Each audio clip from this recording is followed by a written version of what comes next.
Preparation of the 2026 policy statement has been the most challenging since independence. However, this will not be allowed to deter this government's commitment to meeting the aspirations of its people.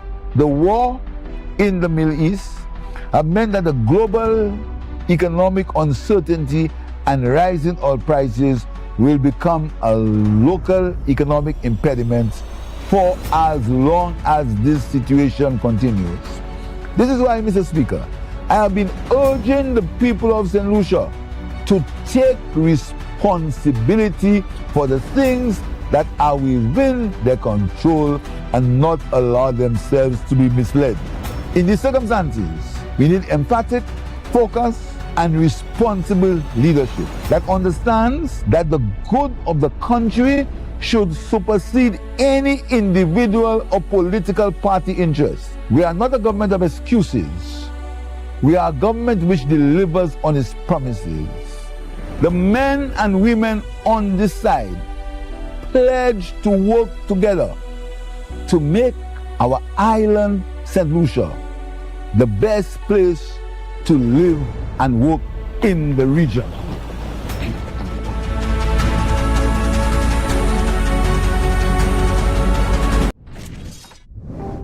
Mr. Speaker, we are also being faced with an unspoken challenge across the world, and increasingly so at home. We are witnessing a quiet but consequential shift of falling birth rates. Mr. Speaker, because of rising prices, economic uncertainty, and shifting work patterns, many young people are delaying or reconsidering parenthood. The cost of housing, childcare, healthcare, and other necessities have altered the calculus of family life. For too many, the decision to have a child no longer an aspiration, but a question of affordability. Mr. Speaker, if we are to secure our future as a nation, we must confront this reality with deliberate and forward-looking policies. A decline in birth rate has implications for our labor force, our productivity, and the sustainability of our social and economic systems. Simply put, it will affect the very structure of our society in the years to come. This government will be encouraging responsible discussion. This government will be encouraging responsible discussion to advise on a comprehensive policy to address this issue.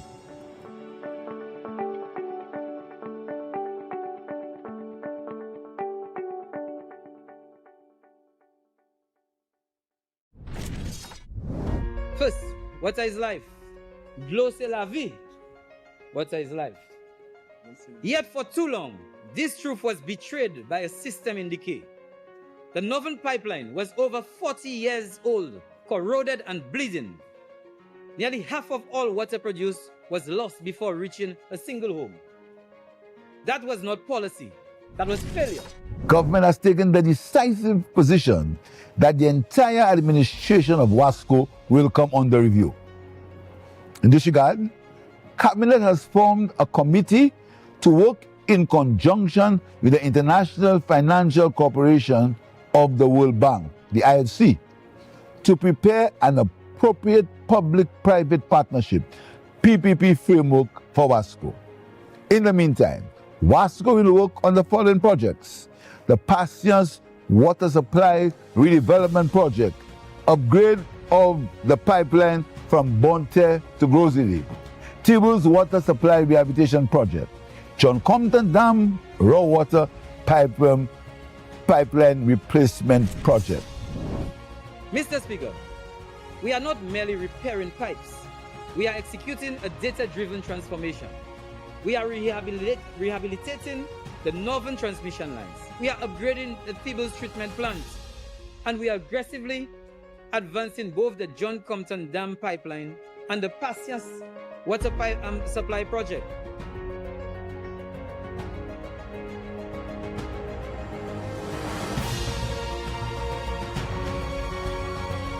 Thursday, April 30th, the St. Lucia Jazz and Arts Festival 2026. Opening night ignites at the Micoud Park, and we're blazing the trail with the King of Fire, Capleton. Say more fire. Slew them up, be feelings them a carry. Them done bow already and then Capleton. Jaja City, Jaja Town, them off it on it in a cowboy town. Smooth and melodic Tiani. Dancehall's bold new voice, Valiant. The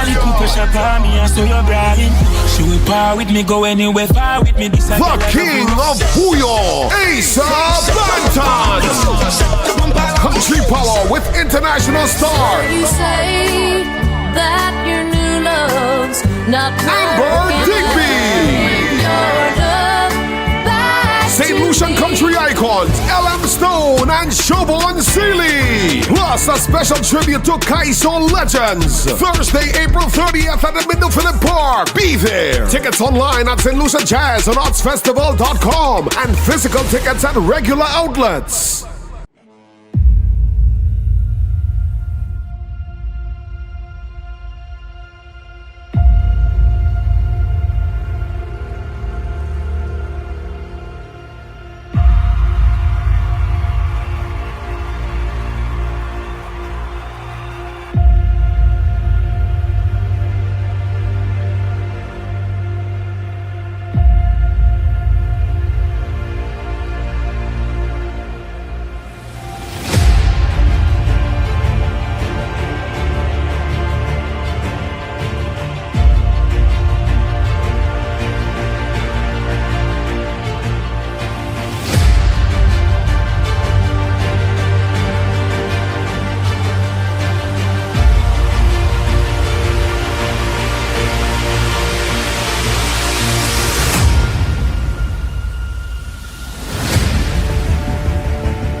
Good morning, ladies and gentlemen of the press. We thank you for being here once more.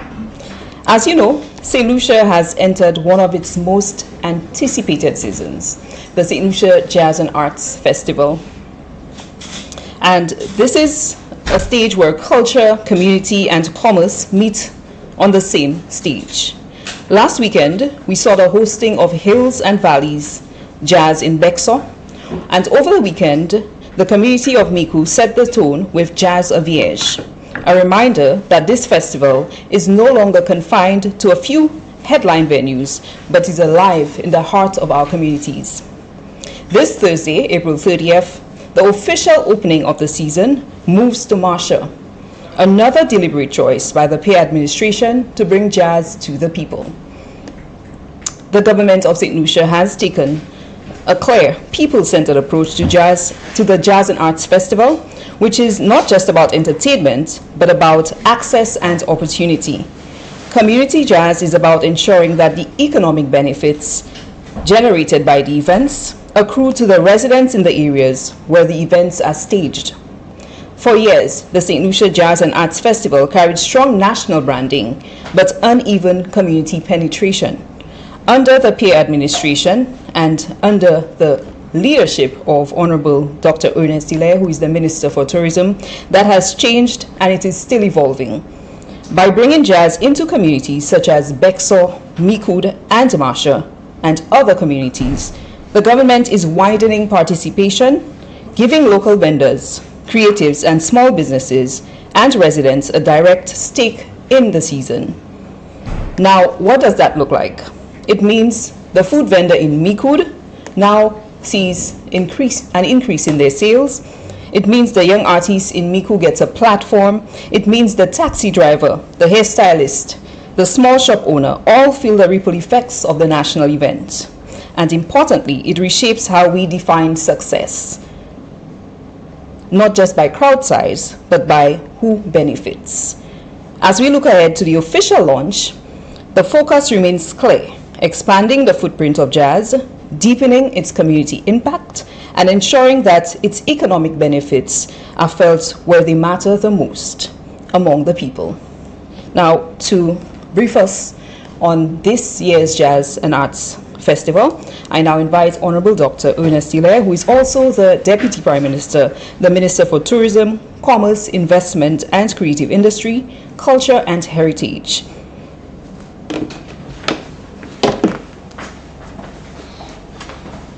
Thank you very much. I think for an introduction like this, it's probably left more to take questions. I think it was certainly an introduction covering the complete spread of the and Arts Festival, in addition to what we've had thus far, Inspiration Jazz from Bexor and Vierge in Micoud yesterday. The arts component has already started. On Saturday, Friday night and Saturday night, we had, as part of the Icon series, the culinary feast in honor of Chef Harry. I attended on Saturday night, and I can tell it was a fantastic evening. I mean, the chefs really made us proud in terms of the quality of the food, and of course the music, the culture was certainly inspiring. There have been many calls by various, persons that we should probably have a similar event every year, that the exposure of our culinary, creatives, the chefs, probably should feature as part of the arts festival, in much the same way that spoken word, for example, has become a permanent feature, and something that we certainly will consider doing. Of course, those of you who are following the calendar, tonight we have the theatre, we have the Mighty Sparrow musical starting tomorrow night, and I think later on we have the play by Kendall Hippolyte. Travis Wicks is tonight. The play tonight is by Travis Wicks, but there's also a play by Kendall Hippolyte. And I can't recall ever in Central we had free theatrical productions going on, within the same period of time, which says a lot for how this is evolving. And of course, the spoken word is on what day? On Monday. Of course, it's part of that movement. And we've also come a long way in terms of spoken word as well in St. Lucia. So, I mean, it's really getting up to be an exciting season for us. And on Friday, well, we have the opening on Thursday. On Friday, we have Ancillary. Of course, Fischal Force will be at Lucia in Ancillary, the new creative art space that we've established there. We'll be having 2 shows back to back. Friday night, we also have Strozel Jazz. Saturday, we have Soufre. Sunday, we have breakfast in Sulphur Springs. The Soufre Events Committee is hosting a breakfast there. And on Sunday, we also have Vieux-Fort, Fordor, and Babono. So it's going to be a very busy weekend. And of course, next week we start, spoken word. We have Pure Jazz Tuesday and Thursday, Kingdom Night on Wednesday, and the main stage the following weekend. Again, yesterday, Vierge, and I'm sure the Parliamentary Representative will say more about the experience and how important the event was for the community of Micoud. But the venue really showed that it has tremendous potential, and the calls are increasing for us to have a main stage show at the venue. It would require quite a lot of upgrades still to be made. It's still very greenfield, but we are going to have discussions with the Micoud Council and the Parliamentary Representative, and to see what upgrades we can do to the area. And again, I'll also say to you, and I think I mentioned it some time ago, at the end of this festival, we're going to do a rethink. After 5 years of bringing it back, recovering from Soleil, we really need to take stock again of where we are and where we want it to go. We still want to see the community festivals especially the music ones, as a feeder for our local talent. I was really happy yesterday to see the number of local acts we had, at Vierge, and we want to see the communities really bringing up local talent and exposing local talent, to St. Lucia. And of course, we want the local communities to incorporate more arts expressions, artistic expressions.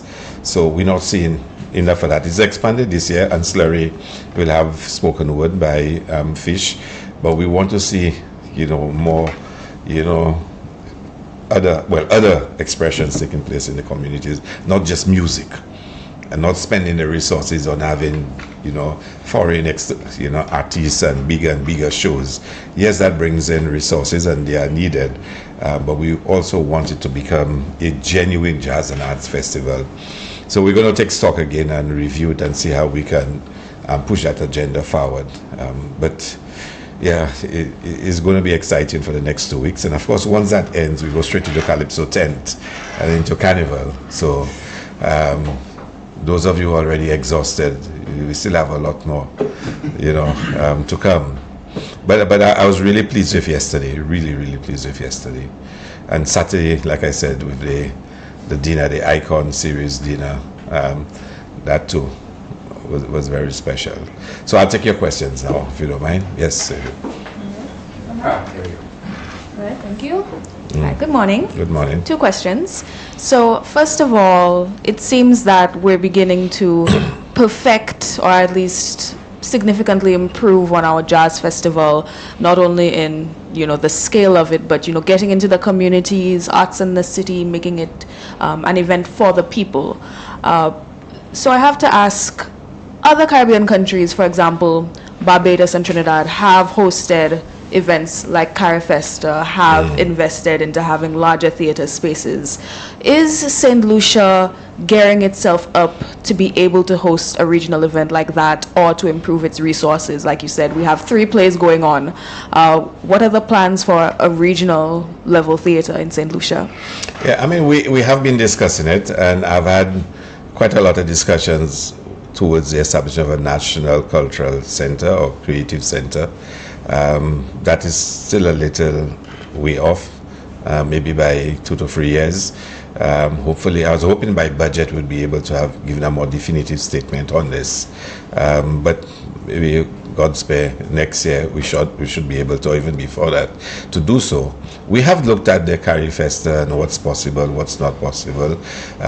We need to broaden the discussion with stakeholders and to actually take a look at it. I think we need to have a lot more creative spaces, and that's why, for example, we encourage what happened at the park, Serenity Park. We know the Cultural Development Foundation established a small space, on Kampong. We know Ancillary, but these are still very small, and we need to have some major spaces, like you said, that can host. When you think about it, the largest facility we have to host now is the Pavilion, and then Royalton's Ballroom. Hopefully by the ending of next year, we will have Isla Conference Center, which will house 2,000 persons. It will be a state-of-the-art facility, but it's going to be a space on Kampong, on the resort, and not a public space in a sense. So we have to think seriously about it, because if we're going to host something like CariFesta, it's going to be massive. And the idea of renting tents for millions of dollars is probably not the preferred option. But this is something we're thinking about. Yeah. Thank you. Second question. As we prepare for more jazz events, some members of the public are saying that most people who attend the jazz events are there because there is a large portion of complimentary tickets being given out rather than sales. Can you say anything to debunk that notion? Let me tell you, I rather spend my energies talking about the content and the quality of production than whether there were a lot of comps. And I think last year I dealt with this in a press conference, and I was saying, just think about it. You have 17 parliamentarians. You give each of them, say, 30, 40 tickets, as comps. Do the maths already. That's 500 plus. Just say you have 30. We have about 40 to 50 sponsors that sponsor in one way or the other.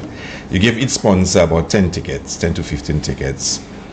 That's about 700 tickets. That's 1,200 already. That's between giving each parliamentary rep, about 20, 30 tickets.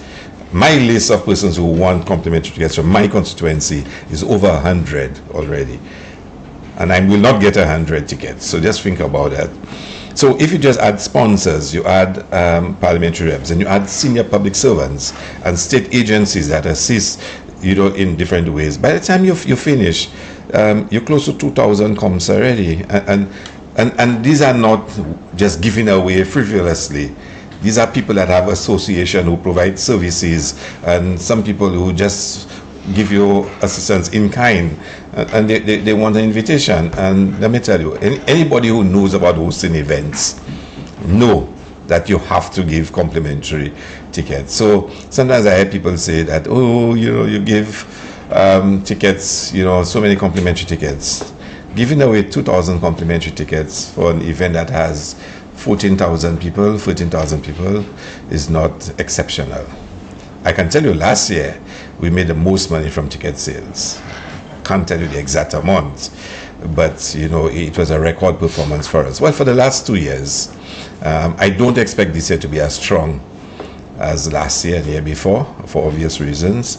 But we had some very strong performances in terms of our ticket sales. And what we noticed that really helped us were the online ticket sales. So, quite a few people who traveling bought the tickets in advance, whatnot, and we had an exceptional year in terms of ticket sales. So, I wish I would get some more comps for myself. Yeah. There's two things I wish. Either I can put a notice on Facebook, on Instagram saying I have no comps, so don't ask me, which of course I cannot do. And the second one is that SLTA would give me some more comps. So Chairman Antoine and Chairman Darwin Gard and Whitfield and them, please give me some more so I can give out, because I'm under a lot of pressure. I've not even put out tickets to some of my friends. In the media. Yeah. Good morning, Mr. Minister. A couple of questions from me. Yeah. We started talking about Jazz at Vierge yesterday, a wonderful event, as you mentioned. But you also hinted about the possibility of developing the site in terms of hosting a main stage event. I'm sure the rep will be well pleased with that. But naturally, there would be some concerns, as there were several years ago when we started making adjustments to Pigeon Point and having to cut down trees and all that. I recognized yesterday, for example, some excavation had to be done for the placement of the stage. What is the thinking going into that and striking the balance in terms of preserving the place and developing it so that it becomes a proper venue for hosting events? Yeah, excellent question, but you'll notice we might have to plant trees there. Because the place is just, there are absolutely no trees there. It's just bare. And a few cactus, a few places. So what we're going to do is to bring in a couple of master planners, architects, and events people, and to sit down and come up with a concept. Where do we protect, for public use, everyday use? I would love to see they have a children's park in that area too, where the children can just go. There's so much land there. I mean, where we were yesterday is about 1/6. I mean, the place goes more than a mile into the sea. It's a really fantastic area. But we need to bring in experts. We need to speak to the council, speak to the parliamentary rep. It may be that we have to vest the land in a special entity, whether it is the council or whether it is a Micoud Development Foundation, because the place has tremendous potential. It doesn't have to, that can be a protected space. There's enough land to even build a couple of properties. There's so much that can be done, but I'm not a master planner. We'll bring in the master planners to take a look at it, design a road network for us, reserve certain areas for certain activities, and that place is really amazing. I mean, there's so much we can do with that place, and we should establish it now.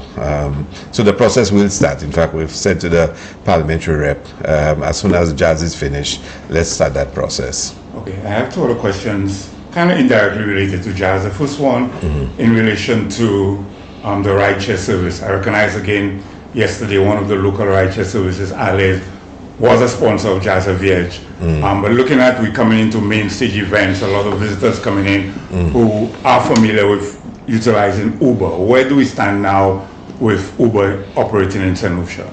Well, we've sent a formal notice to Uber by letter indicating what the government of Central position is in terms of establishing the legality of operations and meeting their statutory obligations. We've not gotten back a formal response from them, but we've engaged them, and because that is our responsibility as a government entity to indicate to them, if you're going to operate in St. Lucia, these are the things you must do. So let them respond to us. I'm sure the lawyers are reviewing it. From the other side, in terms of stakeholders, we have spoken to the National Taxi Union. We've explained to them the position we've taken, and they have their own processes that I cannot comment on. But for now, that's where we are. We have served Uber by letter of our position on operating in St. Lucia. Also, you started off talking about the platform that the community jazz events provides for local creatives. But I just want to know where we, in December or November, I think it was, you spoke about the creative grant. I know a number of persons had applied for that. Where are we with that process right now?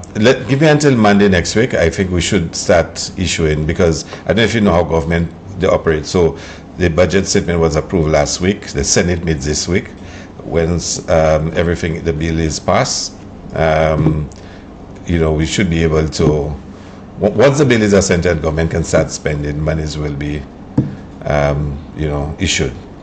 So the final question for me, you mentioned the amendment to the Trade License Act. Just expand on that. Yeah. Again, this morning I had a meeting on it before coming here, and we're very clear in our minds that there is already a regime in place in St. Lucia right now, but it is not backed by law, by legislation. It is an executive policy decision.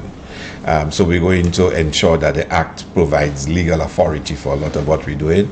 But the thinking behind it is that there are certain business areas we want to reserve for St. Lucians. We want to protect St. Lucians and the space in those areas, and we want to ensure that our people can get governmental support. It may be that in the years to come you remove some of those protections because you believe your entrepreneurs are mature enough and they can survive on their own in that space against other investment. But when we speak about nationals in the context of investment, remember we're talking about CARICOM nationals and not St. Lucian nationals, because we are signatory to the Treaty of Chaguaramas and the Single Market and Economy. We have to treat every CARICOM person the same as a St. Lucian. So when we say protection, it's in the context of that single market and economy. But we really want to make sure that we reserve certain areas for St. Lucians for them to be able to thrive and to give them the government support to do so. So we've just finalized in the legislation to go to Parliament. Okay, good morning, Minister. So just two questions from me.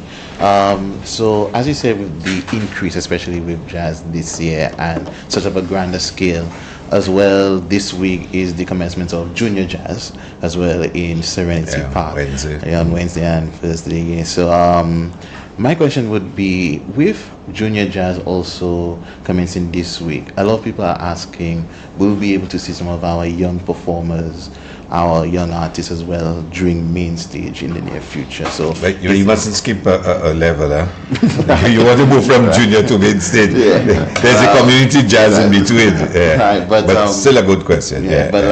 We'll be able to see any of our young artists during community jazz as well as any main stage performances in the near future as well. Well, I mean, we're going to make a major announcement soon about the main stage and some activities that will take place. But like I said, I'm just waiting for them to clear all the contractual issues and all the other issues. But it will be pleasing to St. Lucians when we make the announcement, because some of the international artists, will be doing some collabs and whatnot in different areas. I don't want to say too much, like I said, and speak out of turn.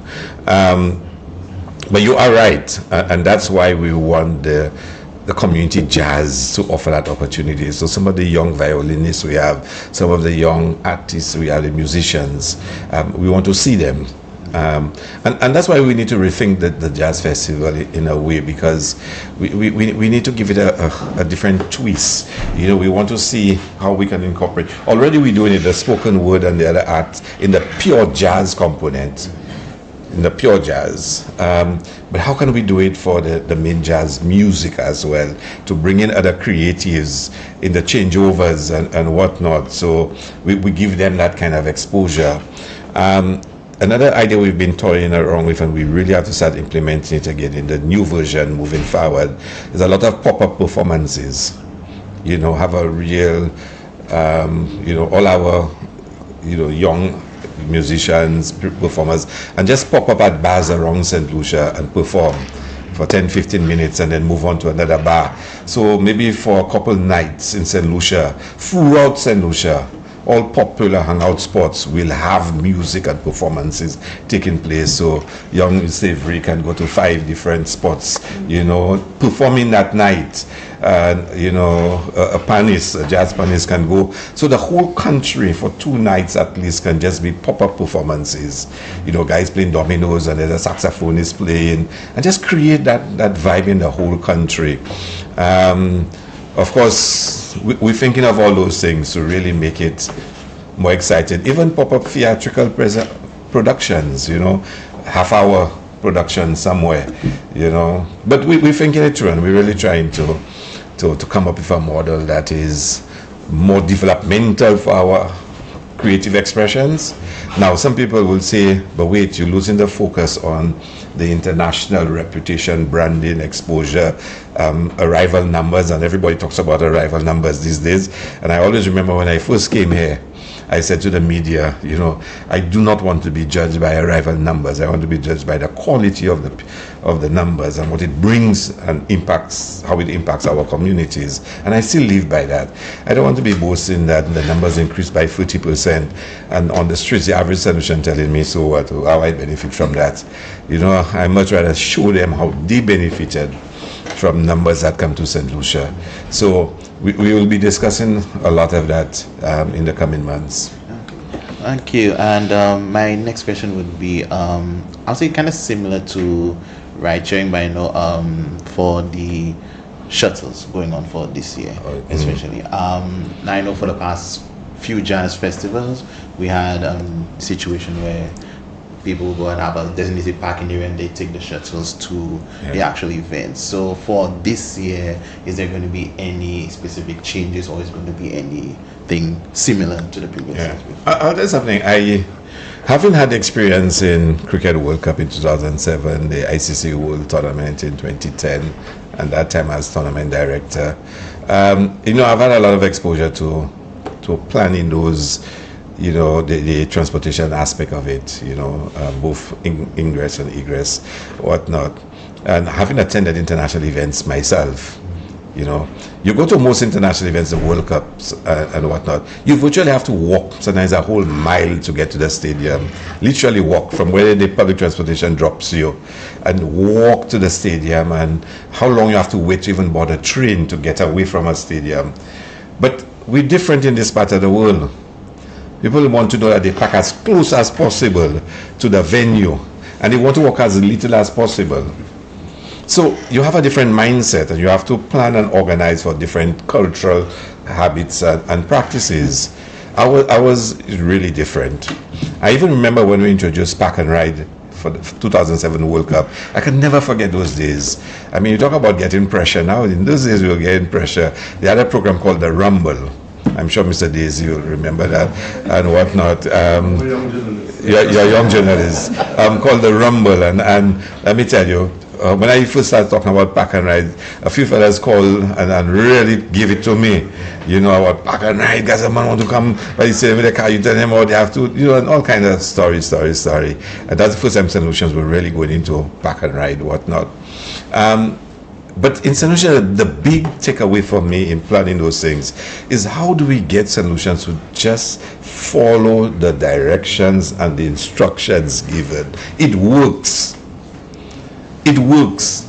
People would expect that as soon as they come out of the stage, the performance venue, and they walk outside to the car park, that's supposed to, the pickup spot that's supposed to take them to where the park is, it must be immediate. There must be vehicles, buses waiting for them. Now, when the first wave leaves, 20 buses leave, right? So they go and say you live by London's and you go into Darren-Summy. 20 buses leave with the first wave. That's just about 300 people. They still have about 10,000 to come out. You have to wait for those buses to come back. Now in Central, we don't have huge coasters that can move large numbers of people. We have omnibuses, 15-seaters at most. So you have to wait until that bus goes to Darren-Summy and it comes back. Yeah? Now we have to make sure there's a clear passage so there's no hindrance to the bus. It can do it as quickly as possible. But you have to wait. People don't want to wait, so they start walking and they see the bus coming up and they start flagging on the buses. And the drivers are not disciplined, they stop, they pick them up and go back with them. And the people that are there dutifully waiting start getting exasperated because they've been there so long and no bus is coming back because the bus is stopping along the route. So we have to tell the drivers and discipline them, do not pick up people on the road. Only pick up at pickup areas. And we have to tell people when there is a designated route for shuttles, do not use that route.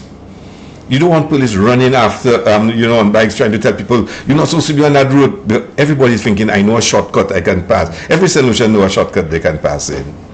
But if everybody just follow the instructions and the directions, the system will work. You might have to wait half an hour, 45 minutes, but that's normal when you go to a mass crowd activity of that nature.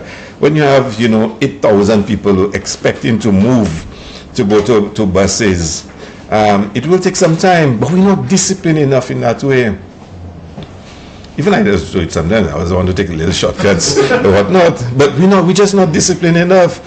But if you just wait and the traffic takes its time, it might be slower than normal, but you will get there in 20 minutes. You try and take a shortcut, take a back road, everybody knows a back road, and then you wait 2-3 hours because the traffic backs up.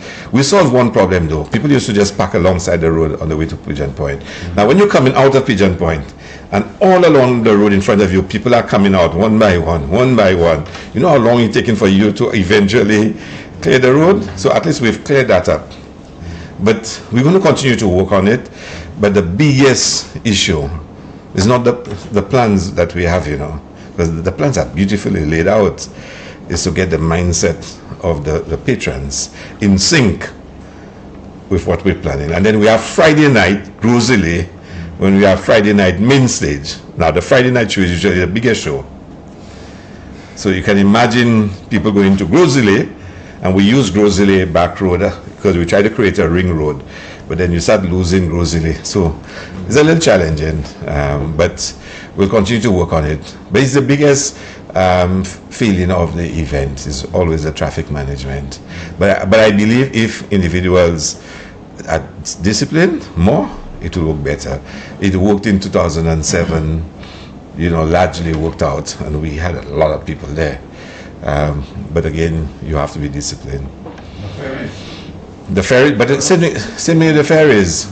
And I tried to explain that to somebody up to last night in Vierge. She was saying to me she's not taking no ferry anymore. I said, but my dear, when you came out and the ferry left to go to Point Seraphine, how long you think a boat takes to Point Seraphine and back? Think about it. You have to wait at least half an hour. So you have to stand up there literally on a line, waiting for the ferry to come back. You just have to wait. You can't expect as soon as you walk out there's a boat waiting for you. We'll have to have some 30-40 boats just there. And then when operators only get one trip, they don't want to do it. I'm going to wait hours to take one trip to Pigeon Point and back. I won't do it. It has to be worth the while. But we'll work on it, sir. Quite a few years ago, St. Lucia was touted as number 3 or number 4 with regards to the jazz festival and music festivals in the Western Hemisphere. We are now, I suspect, a far cry from that position. What has happened? You think so? I don't know. I don't think so. I'll tell you one thing. Other countries and I don't want to, it's something I will never do, mention other countries specifically.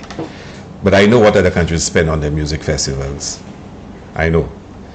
And we're probably one of the lowest spenders on music festivals. We are. But I think we pride ourselves on the quality of festival that we have and the vibe that we bring. Now, you might want to go to another country and they'll boast that the show starts at 8 o'clock in the night and finishes at 5 next morning.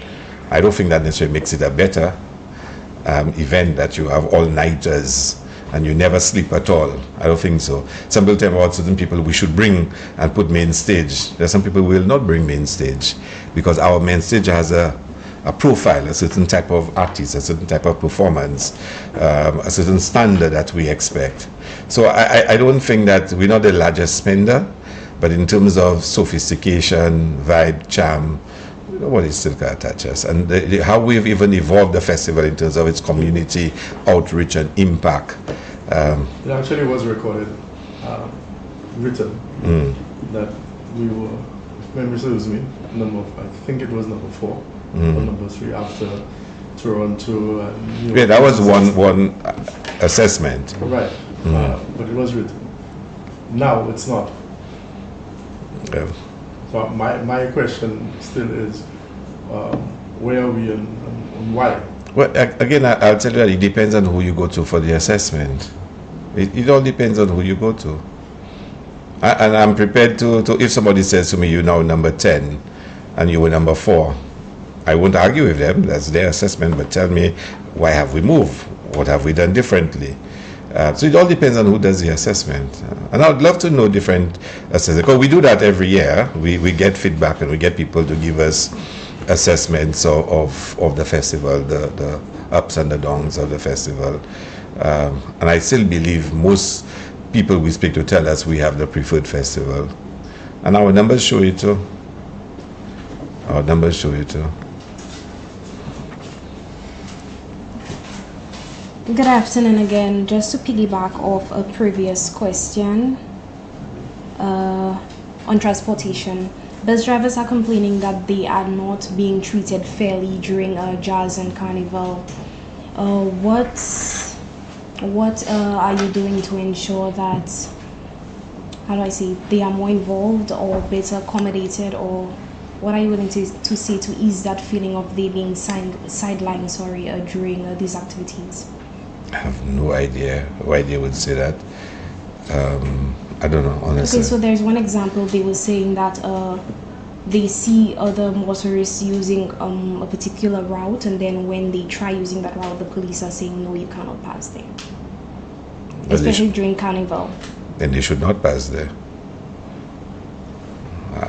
Again, I need to get the specifics to really understand and respond to it. I cannot in general.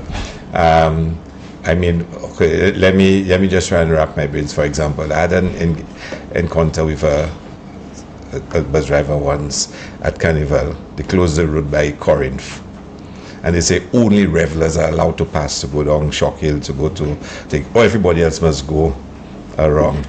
And he insists he has to go down Shock Road. And the police is saying to him, no, it's only revelers, that are allowed to go. And he said, no, he saw a bus pass there. And because the bus is from the hotel, well, the bus had 15 guests who are revelers. So the bus is going to drop the revelers there. But that doesn't mean you have to pass there. You have regular passengers. You have to take the back road through Corinth. So they always have situations like that. I mean, if they say they block off the road by the top of Corinth and say only revelers and vehicles carrying revelers are allowed to go down to the bottom, that's just what the people say. That's what the point I was making about if you just follow the instructions and the directions, it will work. And I don't know the specific. I don't know why any bus driver would say that they are sidelined. If we engage the Grosley Minibus Association to provide transportation services for the park and rides, if somebody doesn't get a blight, I don't know about that. I wouldn't know. But it's Grosley Minibus Association we would use. So I don't know. I really can't tell. I'd love to know the specifics and see. But there's no attempt to sideline anybody. In fact, we try to encourage. Here's something I really wish we would do. So and we did it for cricket when we were doing international cricket. At that time I was in charge of, doing some of the organizing together, like Trevor Phillip and us. If in the valley you have 30 persons coming up for cricket, organize among yourselves 2 free buses from the valley. We give you special passes. You come, you park at the stadium. Everybody going to watch cricket. At the end of it, the minibuses leave. So you get a special pass to park there. So everybody doesn't have to find their way to Castries and then find their way to Grosley, or everybody looking to drive to the stadium. That's the other thing. Lucians like to go with their own vehicle because they tell you when they're ready to go, they just want to get up and go. They don't want to have to wait on other people.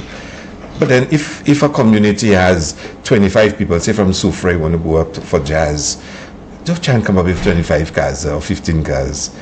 Get a bus, a couple buses, and everybody move carpool. We don't have that concept in St. Lucia, carpooling and people moving together.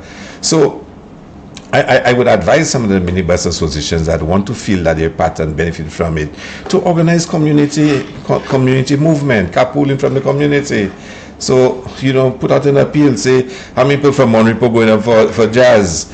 And if you find out you have 45, 50, 4 of you all organize 4 buses and get passes and then go right up to the Pigeon Point, things like that. We can do it, and they can now become part of the experience and to make something out of it.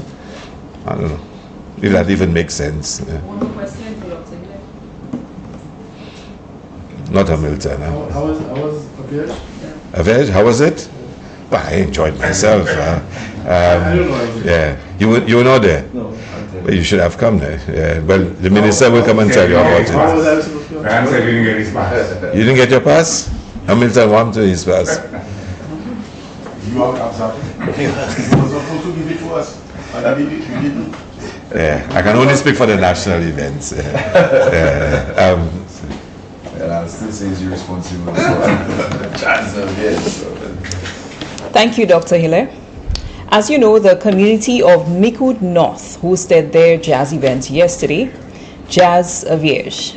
I now invite the MP for Micoud North, Honourable Jeremiah Norbert, to the podium. He's also the Minister for Home Affairs, Crime Prevention, Conflict Resolution and Persons with Disabilities. He will share his insights on the hosting of the event and what it means for the people of Micoud North.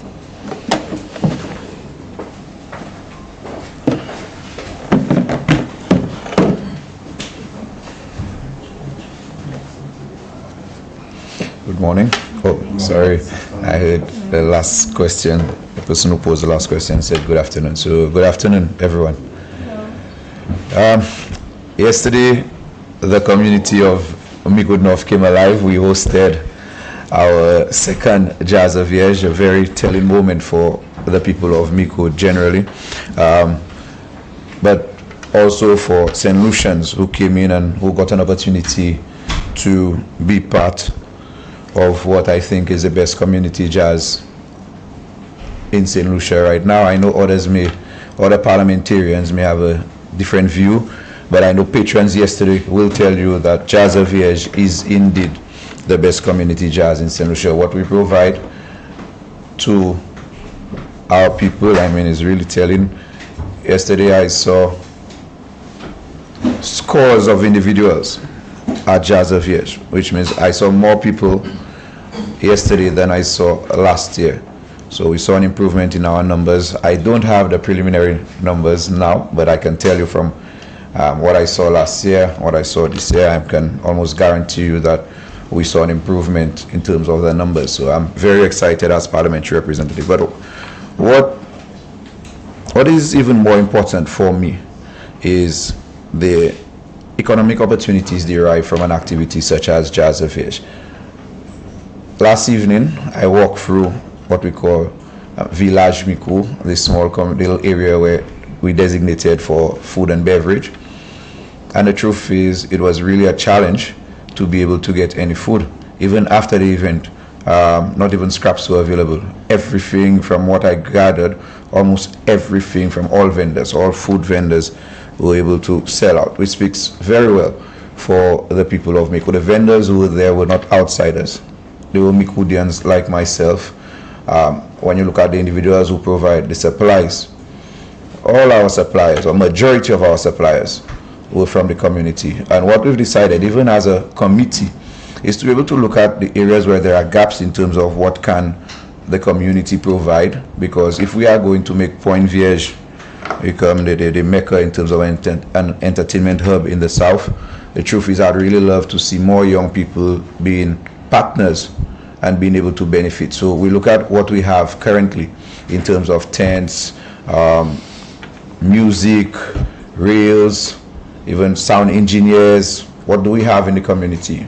What can we build on? And how can we provide Micoudians with an opportunity to take charge of that event? So that, I mean, we can have a Jazz of Vierge where it can be almost all, not that we want to leave anybody out, but I think my vision for Micoud, even coming into politics, I said it very early, I thought it was unfair to us as a community to be able to have such a beautiful natural landscape and for us not to take advantage of it. And I heard someone ask earlier in terms of Pigeon Island and the interference with the landscape. I can tell you that was our biggest consideration, that we don't interfere with the natural landscape. As much as we can, we keep it as serene, as natural as it is. And as Dr. Hilaire said, we don't really, it's not an area, because it's a peninsula, it's not an area where we have any big trees, more shrubs than anything else. What we've been able to pick up was we have some of cactus that's very unique, a barrel cactus unique to that area. What we have done as a community, and I want to take that opportunity to also mention people like ATV Tours and Experience, a gentleman who has benefited from the community tourism initiative. He takes individuals to and from the peninsula to see, because we have a natural imprint of the map of St. Lucia in the rocks. So we have people coming from far and wide to look at that beautiful map that's engraved in the rocks. But what Alvin and the team from ATV have done, usually we have on an annual basis, we used to have what we call bushfires in that area. What they've done to help mitigate against such bushfires, they've gone and they plant trees that can help, and they got help from Invest, from Forestry Department, and we've actually gone and we've planted trees, fat oak trees among others. So in the event that there's a bushfire, that we have a certain level of control, we have like a buffer. So we've actually gone in and we actually planted trees there to be able to help improve the landscape. The idea is to just make it more beautiful, and it is not to interfere with it. And we do not want, sometimes you see somewhere nice and within a few years it becomes a concrete jungle, or you can't even recognize it. The idea is we want anybody, even when Christopher came and he saw what Vierge was, if he comes back, we still want him to be able to recognize Vierge. That means we want minimal interference with Vierge Point, and that is again one of the telling points. So we'll have very minimal interference with the plants that are there. Actually, we're improving it in terms of putting in more plants, but I'm happy that people got an opportunity to experience this part of Micoud, and that is what the community jazz does. I think those of you who remember me speaking about Vierge Point in Parliament, even before we had Jazz of Vierge, people were wondering, this man talking about Jazz of Vierge going to be envy of jazz in St. Lucia. Where is Vierge? And the truth is, 99% of St. Lucians, even Micoudians, did not even know about Vierge Point. And I felt like, how can you have such a natural resource? You have a community pregnant with opportunity, and for you not to want to tap into it. So we went in there and we were able to host our first Jazz of Vierge, and I'm happy that Minister of Tourism has already spoken about bringing main stage. And I think I said that very early too. I predicted that main stage will be coming to Micoud eventually. And I'm still of the firm belief that very soon we will see, with the help of the Minister of Tourism, we will see a main stage event being brought to Micoud. But more than jazz, the conversation started already. And even last night, persons who were present were asking, what is the procedure to be able to utilize this place? What must I do if I want to host an event in this place? And even this morning, before I came down to Cabinet, the conversation in the community in Micoud was predominantly one of positivity. Everybody was so happy. I think this is the first time that we got to see so many people come into the village. Usually it's mass political activities that bring people down to the community like that. And I was happy that we were able to have a national event there. But for me, the takeaway from Jazz of Vierge, I'll tell you what it was. Yesterday, very early, I saw Miss Cheryl Francis, who is for many a principal, a mother of three, a wife, sings off and on, but she has a beautiful voice. She has a beautiful voice. And yesterday, Jazz of Vierge gave her an opportunity to perform in a crowd bigger than what she performed at the Emmanuel SDA Church.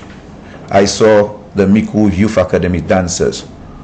Beautiful, beautiful act, beautiful performance. Young children from Micoud being trained by Larry Nelson, a Micoudian himself. And Jazza Vierge gave these young people an opportunity to be able to perform in front of thousands of individuals. I saw Bob and Virus, level 4. And those of you who know level 4, I'm sure level 4 will tell you, Bob and Virus will tell you that this is the first time that they've had an opportunity to perform in front of Micoudians, home ground, people that know them, people that saw them grow up. They had an opportunity to perform in front of their people. Massive, massive. And for me, when I listen to the conversation about their performance, they'll say, wow, wow, wow, wow, wow. You mean Bob and Virus still can do that? And I'm saying that and I'm getting goosebumps, because for me it's just a matter of elevating the people of the community, and community jazz gives us that avenue to be able to do that. So when I saw Bob and Virus performing, even Rupert Lee, who has his ties, and the trio who has his ties right there in Micoud, and his performance again telling. Majority of the performances yesterday were from Micoudians themselves. Last year we had General Bakes and the like. The St. Lucie Steel Pan, and I heard Dr. Hilaire speaking about the arts component. Yesterday we had spoken word by Miss Alcide, and we tried to incorporate it. Hopefully as the event grows we can introduce it on an even bigger scale. But I was extremely, extremely happy to see that we had so many people from the constituency being part of the event. So from the artists, and even, I think very important for me to say, is the committee responsible for Jazza Vierge. And I must commend them publicly, because, I mean, people see the final product. They don't see the work that goes in. I mean, prior, you start months of planning, you have person have to liaise with the artists, quite a bit of work have to be done, but we only see the event on the day. But Louise and the team, I mean, I must commend them for a wonderful job. And what is important about it, every one of the individuals on the committee from Micoud. That means we have the talent, we have the ability, we have the capacity to be able to help grow ourselves. We just need the right backing. We need a little more assistance from central government and from the ministry. And I'm sure that we too can almost take on with the current committee that I have. I'm almost convinced that we can take on a main stage. And most importantly is that these individuals are volunteering. They're not doing this for any accolades. They're not doing this for any praise. They're not doing it for any monetary value. There is nothing in it for them except the passion, the desire to want to see my community grow. And I'm happy that we still have that desire, that vibrancy in Micoud North, where we have people who are still willing to volunteer. Because I think that is one of my challenges. Getting people to actually volunteer their time is indeed a huge challenge. To be able to get a committee to come together and to put together such a fantastic display yesterday, I think the committee must be commended, and I want to thank them. And I want to thank the vendors from Micoud who were part of it. And I think this year what we did, we expanded our reach. We also incorporated Micoud South. So we had vendors from Micoud South. You know, we believe in the one Micoud idea. So we ensured that we gave the vendors from Micoud South an opportunity to be part of it. So we didn't just reserve it for, when we speak of Micoud, it's not just restricted to the Tumasse Bridge between Tumasse and Prowling. But we believe in going beyond. The people of Tiroche, Deriso, T2, and all Diga, we invited them and allowed them to be part of what it is that we do in this community, because we believe in the idea of unity and one Micoud.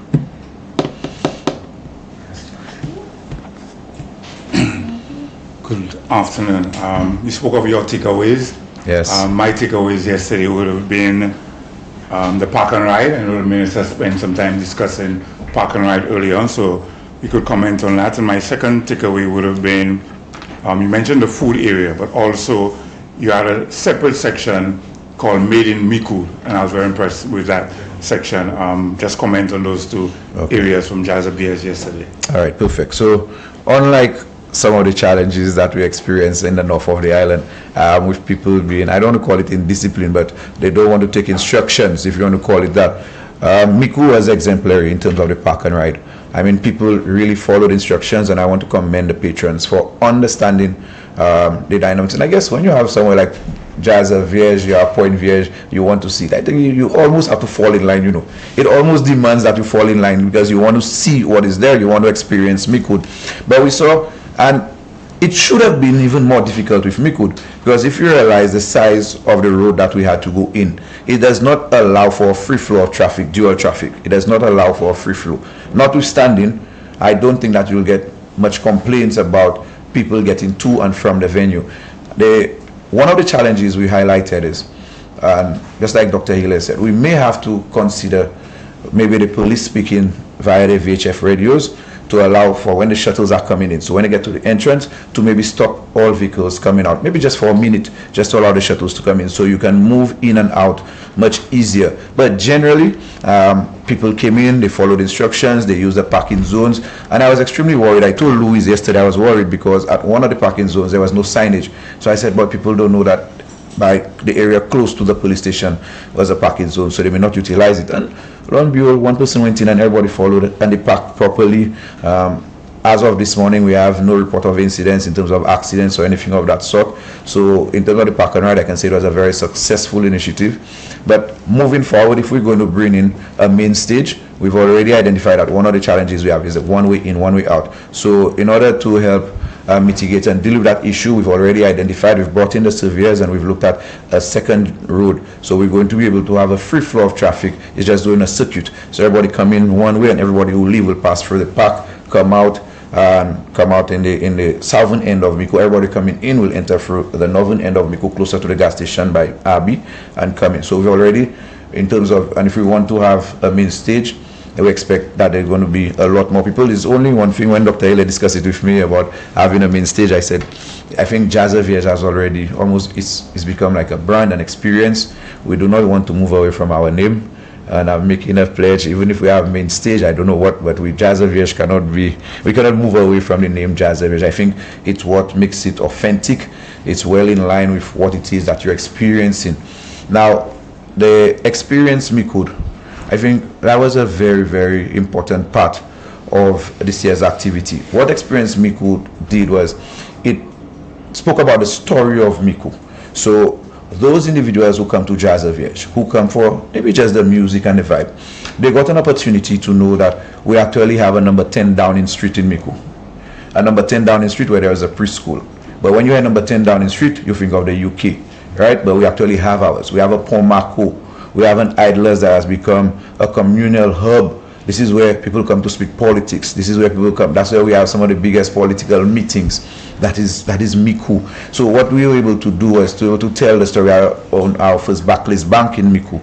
So we're able to tell the story of Micoud. So apart from just coming in and experiencing Micoud, when you leave knowing a little more about Micoud. Hopefully, it may not quench your thirst, but get you to be a little inquisitive and say, okay, I need to come back. I don't know about that Paul Marco thing. What backlist bank? There's a backlist bank in Micoud. The whole idea is to be able to spice up the mind, get you into that mood where you're thinking, because I think very early again in my politics, I said it's unfair to us as Micoudians to be able, I mean, we're paying tax like everybody else, but we're not getting that US dollar being spent in the community. And I'm happy about what Dr. Hilaire is doing with community tourism, because I'm sure people like Priscilla and others who have accommodation in the community, they too were very happy yesterday. Even those individuals who were not vendors at the jazz activity, but because of where they're situated, people had to pass their location. I saw them come outside, and I don't know where they got the goods, but they were selling yesterday. So I mean, they saw it as an opportunity, and they profited from the opportunity. And that's the whole idea, to be able to provide individuals with that avenue where they can actually, where everyone can benefit. But the experience Micoud, I think that's very telling, and I think the only thing we can do from there is really build on that, so we can tell the story of Micoud. The idea is to, and we actually put signage all around the community, and the idea was to give people a tour. Hopefully next year we can execute it a little better, where people come in early, patrons come in early, you can take an ATV tour, and we can take you to 5 or 6 different places in Micoud before actually taking you to the jazz as an addition, an added value activity that comes from Vierge. So we can tell you the story of Micoud, tell you the rich history that Micoud entails, so that when you leave there, you can go back and tell somebody, when you pass Pont Marco, I can't tell you here, I can't tell the press what Pont Marco got its name, but if you go there, somebody can tell you how Pont Marco got its name, and somebody can tell you how the Idlers, who came up with the name the Idlers, and what happens on number 10 Downing Street, and what happens at the old Backlist Bank. We have Les Captain that has rich history in itself, rich history that has not been told, that has not been, and we have generations of Micoudians who just breezing through, who have no idea. They just know my mother lives at Les Captain. And that's all they know. My mother lives, but they don't know the story behind lost captain. So the whole idea is to be able to tell the authentic story, and that when individuals come, they can get an authentic experience as to what Micoud has to offer. That's it. Thank you. Yeah, what's your question? One more. I was hoping you could speak in your capacity as Minister for Persons with Disabilities. What is the process when applying for prosthetic limbs, and is there a timeline to receive it? Okay, so prior to this government coming into office, what existed was anybody who wanted a prosthetic limb went through the National Council for Persons with Disabilities. They were the body who dealt with prosthetic limbs. However, the truth is they depend on what we call donated parts, and sometimes they may have issues in terms of procurement and whatnot. We realized that it may be an issue, and we felt as a government that, I mean, one should be able to access a prosthetic limb locally if he or she requires. So what we did, we went into a memorandum of understanding with Montero Medical Mission, also with the Rotary Club, and with Medical and Associates, Tapio Hospital. Tapio Hospital gave us the space. As we speak, we've done all the retrofitting of the space. The equipment for that space is on the way. We're actually going to start training people in the month of May, and hopefully I want to give you a realistic timeline, by July, August, we should be in a position where we can actually produce prosthetic. The whole idea behind is to ensure that prosthetics are affordable. And every individual who requires one can get one. That is why we're also establishing a national disability registry, so that we can have data-driven type of activity. Because a lot of times we just guess and we just throw out numbers there, but we don't have the data, evidence-based data that we can say, okay, we have 180 people in St. Lucia who require prosthetics. So when we set up that registry, the whole intention is that we can capture that data and we can provide prosthetics for persons who require, and at a much more affordable rate. Currently, it costs on average for somebody who may require basic below knee prosthetic, it costs on average just a little over $6,000. That's with donated parts. That's not with new parts. We want to cut that cost by almost 80%. And that is why we went into a collaboration with, and I want to commend Medical Associates, Tapio, and the team for giving us that space, a very accessible space. As soon as you get to the parking lot, hopefully we will be bringing the media next week or thereafter to take a tour of the facility, see how far we've come in terms of retrofitting the space. And as soon as the equipment is here, we're going to install it and we're going to start right away. One of the good things is that we actually have St. Lucians here who are already trained, who have the capacity to be able to produce prosthetics. They can build prosthetics, and I think 4 out of the 5 individuals who are trained in that field are actually prosthetic users themselves. So actually I have Daniel Vierge from my constituency, Live Up from Denry, Murray Nelson, who actually trained in the manufacturing and building of prosthetics. One of the agencies from the Memorandum of Understanding, they're going to come in, they're going to train more St. Lucians. I think they're going to spend about a year and a half here, train St. Lucians, get them certified as well. So some St. Lucians will be traveling to get certified in terms of prosthetic manufacturing, and they will be able to come back, and hopefully we can see St. Lucians take over the entire industry and the entire business over time. So the whole idea is get them trained, build a capacity, train more St. Lucians, and we should be able to provide them a St. Lucian for prosthetic within, and it doesn't take long, to be quite honest with you. I think what takes longer is the time from surgery to healing properly. So the weight is not usually on the prosthetic, but in order for you to be able to wear a prosthetic, there's a process, and persons may have to understand how it works. I can speak personally about it. When after the surgery is done, you have to wait for a certain level of shrinkage to happen. So you have to put in some compression socks and whatnot, and that may take, everybody's body may react differently. So whereas it may take me 2 months, it may take somebody else 5 to 6 months to just be able to get that right shrinkage going based on how your body reacts and whatnot. However, the actual making of the prosthetic is something that can happen within a week. Within a week to 10 days, you can have your prosthetic tried, fitted, adjusted, and come back and do any adjustments, and you can be walking within 10 days. So it's not a long period. What takes the time is the process before going and try the prosthetic. Yeah, that's it. Thank you. Preparation of the 2026 policy statement has been the most challenging since independence. However, this will not be allowed to deter this government's commitment to meeting the aspirations of its people. The war in the Middle East have meant that the global economic uncertainty and rising oil prices will become a local economic impediment for as long as this situation continues. This is why, Mr. Speaker, I have been urging the people of St. Lucia to take responsibility for the things that are within their control and not allow themselves to be misled. In these circumstances, we need emphatic, focused, and responsible leadership that understands that the good of the country should supersede any individual or political party interest. We are not a government of excuses. We are a government which delivers on its promises. The men and women on this side pledge to work together to make our island, St. Lucia, the best place to live and work in the region.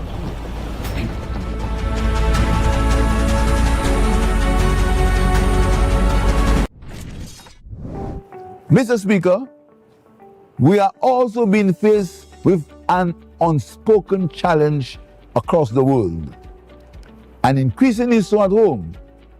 We are witnessing a quiet but consequential shift of falling birth rates. Mr. Speaker, because of rising prices, economic uncertainty, and shifting work patterns, many young people are delaying or reconsidering parenthood. The cost of housing, childcare, healthcare, and other necessities have altered the calculus of family life. For too many, the decision to have a child no longer an aspiration, but a question of affordability. Mr. Speaker, if we are to secure our future as a nation, we must confront this reality with deliberate and forward-looking policies. A decline in birth rate has implications for our labor force, our productivity, and the sustainability of our social and economic systems. Simply put, it will affect the very structure of our society in the years to come. This government will be encouraging responsible discussion. This government will be encouraging responsible discussion to advise on a comprehensive policy to address this issue.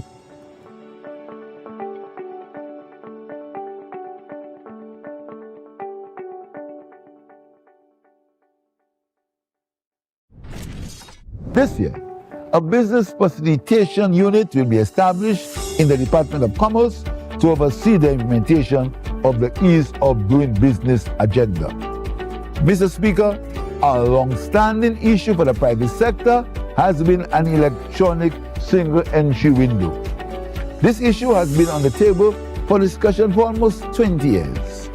This is a significant ease of doing business cost reduction initiative for the private sector, which will eliminate duplication of entries, multiple applications for licenses or permits with broader agencies, and in-person visits to submit applications or payments.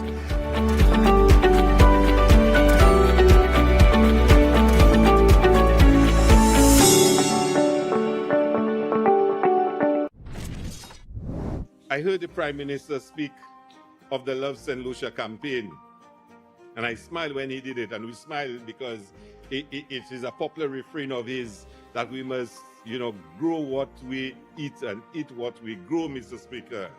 And we must harvest more water, Mr. Speaker. But, Mr. Speaker, on page 64 in the budget address, the Prime Minister made a very specific point. This year, the Love St. Lucia campaign will encourage hotels and citizens to love and consume more of what we produce. We will eat what we grow. We will grow what we eat. We will use what we produce, and consume locally produced products. If we teach our people to love what we produce, to consume what we produce, it reduces our reliance on foreign products, Mr. Speaker. It means we give more space for our manufacturing sector to grow and to develop, because our people are demanding what it is that we are producing. And they will also put pressures on us to produce what they want, Mr. Speaker. So whilst we are building up businesses, we're giving them the capacity to get financing, to expand their capabilities. We are telling our people to demand from them the things that they want to consume, Mr. Speaker. And we're starting, Mr. Speaker, to complete the circle.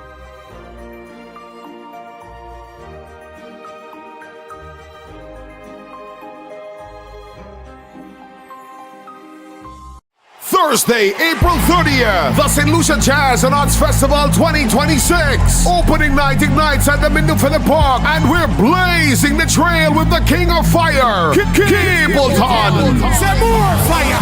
Slew them and bare feelings, them a carry. Them done bow already and then Capleton. Jaja City, Jaja Town, them off it on it in a cowboy town. Smooth and melodic Tiani. Dancehall's bold new voice, Valiant. The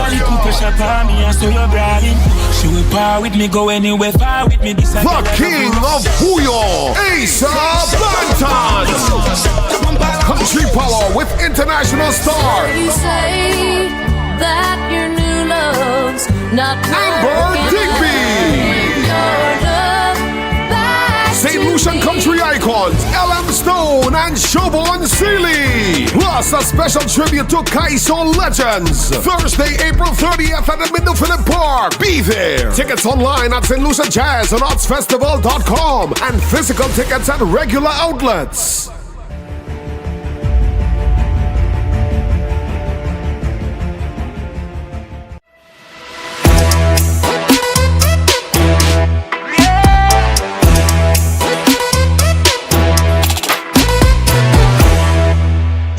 The budget address for 2025-2026 fiscal year was delivered last week, setting out the government's policy direction and priorities for the year ahead. This was followed by the debate in Parliament, where members had the opportunity to examine, question, and contribute to the proposals presented.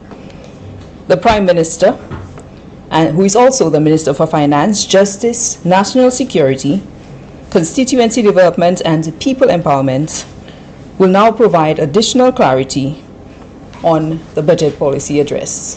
You will also get a chance to ask your questions when he is done. Gentlemen and lady, good morning, good afternoon. As you know, the appropriation bill went through all the stages in the Parliament, in the lower house on Friday, and we saw spirited debate and contributions by members. I just wanted very briefly to go through, to mention a few issues that I know have been creating quite a bit of public discussion, and I thought it would be good if I just went through the main one. It's one of the policy proposals for mothers of registered newborn babies will receive a one-time grant of $1,000 effective August 1st, 2026. That was the first one. But there are there's some below it that everybody seems not to have seen. A review of parental leave provisions following childbirth to better support families. 3. Review of the Affiliation Maintenance Act. 4. Expand the school feeding program to ensure greater nutritional support for students. And in the budget address, the exact words that were used referring to the matter of the matter I just raised, it read,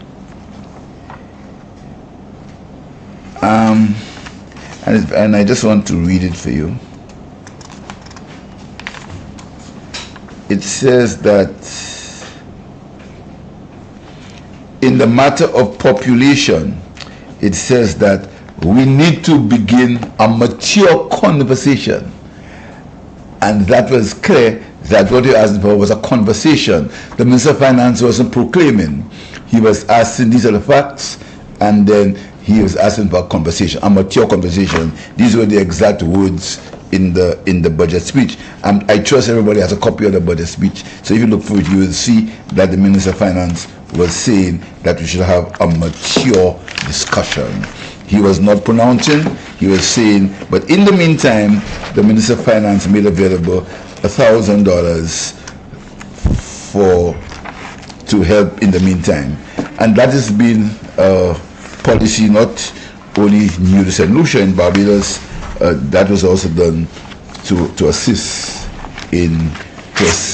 newborn babies. Because whether we like it or not, the fact is there are concerns about the population growth in this island. That's a fact. And then it's the things we have, and what we asked for was a mature discussion by the country. That's what we asked for. We didn't make any pronouncements. And the other thing I want to note, you to note, is the tax amnesty. I think it's the most generous tax amnesty ever given for a long time. And you may recall, as the address says, that we waived taxes for anyone who owed taxes from the year 2000. All these taxes were waived. And then we had one tax amnesty that lasted to December 2023, and now we waived it to December 2025. All interest, fines, and penalties on taxes due up to December 2025 were waived, but the taxpayer was given an opportunity to go into the Inland Revenue and negotiate the payment plan and up to December 2026. So you have up to December 26 to go in and discuss it with the Inland Revenue, your payment plan, and you have up to December 2027 to pay it. And I want to also remind you that 13,900 taxpayers have benefited from the amnesty so far. And the government has collected $100 million. And these taxpayers have saved over $347 million.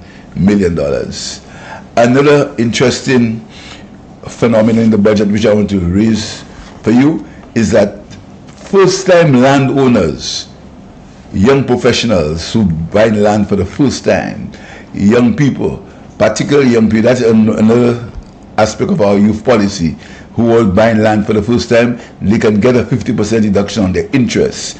Before, you only got if you bought land, you got no waiver of interest. Now you get your interest waiver, and even though you've reached the threshold of $40,000, which I'm sure many young people will not meet, you still have that extra. So it's an extra allowance for you if you meet, even though you meet a threshold. So that's an encouragement to buy land, to buy a piece of your country, to own a piece of your country. It's a reason, that's an initiative by the government to do that. Added all the other benefits of house owning, people who own their houses. So I just thought I would highlight these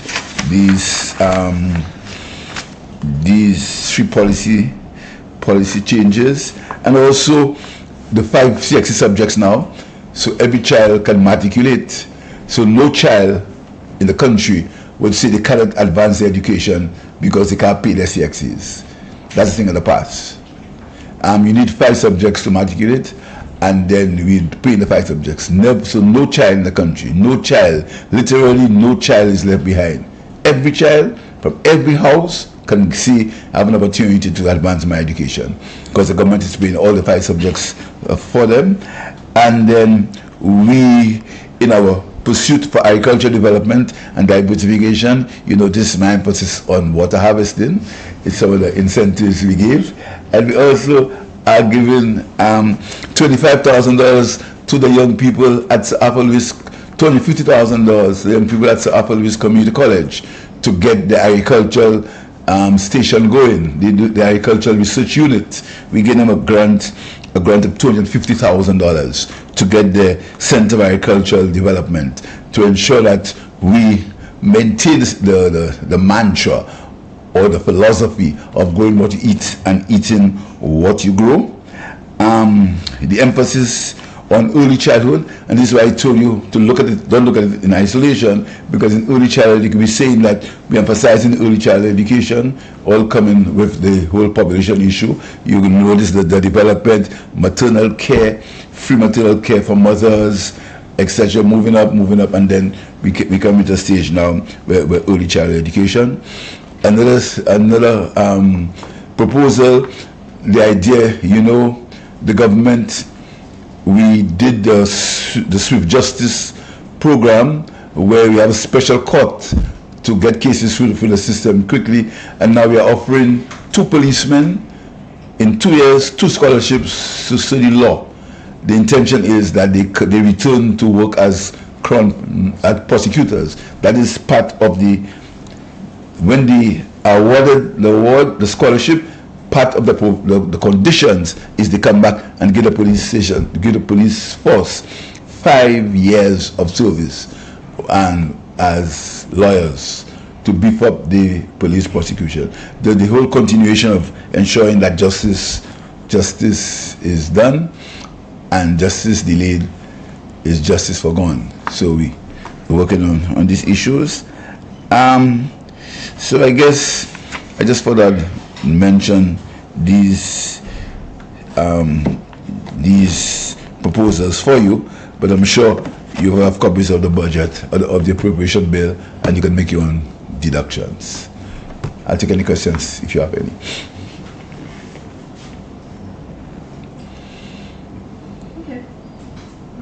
Good morning, Prime Minister. Good morning. Good afternoon, rather.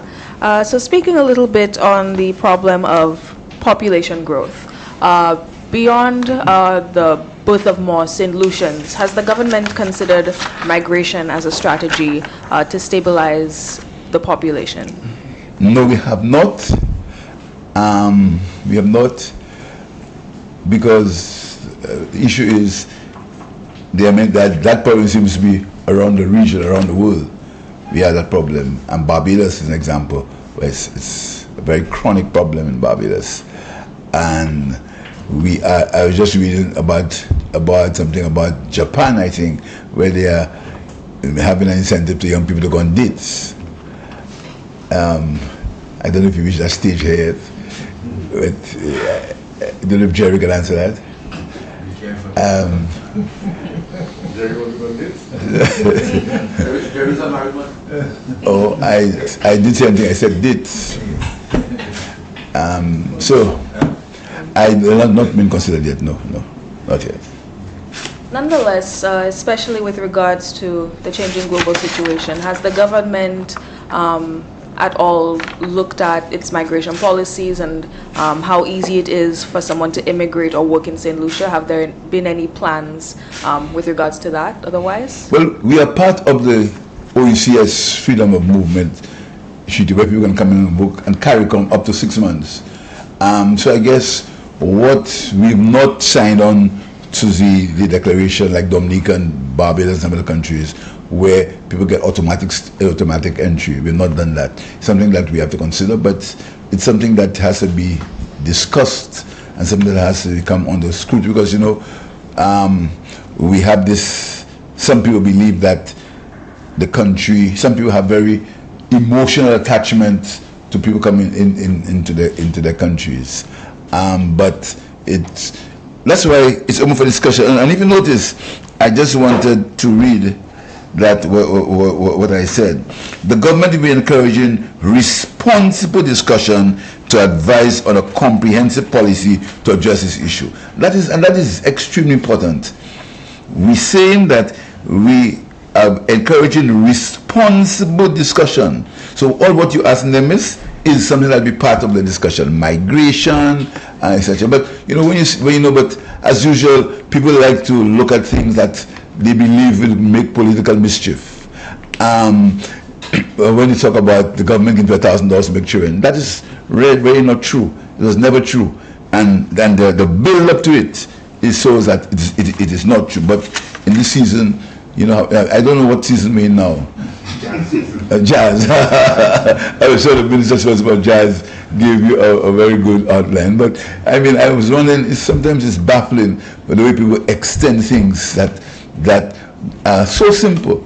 Responsible discussion on a problem we have. We have a problem. Let's admit it. Not my problem. We have a problem. The country has a problem. It has an issue. So let's sit down and come and discuss it and look at the various aspects. This is not political. It will affect any prime minister. It will affect any party. It's an issue. You understand? That's why I'm pleading for discussing these issues. And that's why it's very important that we put away December the 1st. December the 1st happened already. We won't come back. Let's discuss the issues of the country. They don't affect me. It doesn't affect me personally. It affects the country. So when you muddy the waters and you create unnecessary confusion with issues that are straightforward and simple. That's what we say about the population. Let's have a discussion. That's all we say. Nothing else. Yes, Mr. Buski. Yes, actually, I think you have 0.6% of getting criticism on the budget presented. I'd rather us look at a situation happening today that has implications for the upcoming CARICOM summit that will be hosted in St. Lucia. As we speak, the Vice President and Acting Vice President of Venezuela is in Barbados. And as we also speak, the Prime Minister of Trinidad and Tobago is on an official visit to Venezuela. On a visit? On a visit from the 26th of April to the 1st of May. As we speak, the Prime Minister of Trinidad and Tobago, according to official information released to the press in Venezuela.